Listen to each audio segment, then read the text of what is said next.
Have you ever stopped to think about why the sky appears blue? It's one of those things that we all take for granted. But have you ever really wondered what's behind that mesmerizing color? You might be surprised to learn that the atmosphere itself isn't actually blue. I know it might seem obvious, but it's a common misconception that the color of the sky is simply a result of the color of the air around us. But there's so much more to it than that. The truth is, the atmosphere is actually made up of a bunch of different gases, like nitrogen and oxygen, which are colorless.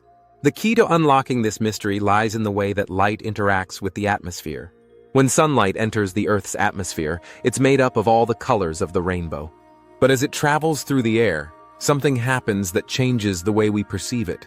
It's a challenge that has puzzled scientists and philosophers for centuries. And it's what we're going to explore in this video. As we delve deeper into the science behind the color of the sky, it becomes clear that the answer lies in the way that light is scattered in different directions. This is known as Rayleigh scattering, named after the British physicist Lord Rayleigh, who first described the phenomenon in the late 19th century. So what exactly is Rayleigh scattering and how does it affect the color of the sky? In simple terms, Rayleigh scattering is the process by which shorter blue wavelengths of light are scattered more than longer, red wavelengths.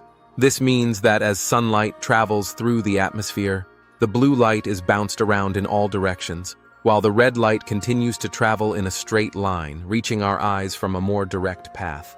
It's a pretty cool phenomenon, and it's the reason why the sky appears blue during the daytime. But here's the really cool thing about Rayleigh scattering. It's not just limited to the daytime sky. The same process occurs when we see the sky change color during sunrise and sunset, or even when it's affected by pollution or other environmental factors. The color of the sky is actually a dynamic phenomenon that can change depending on the conditions.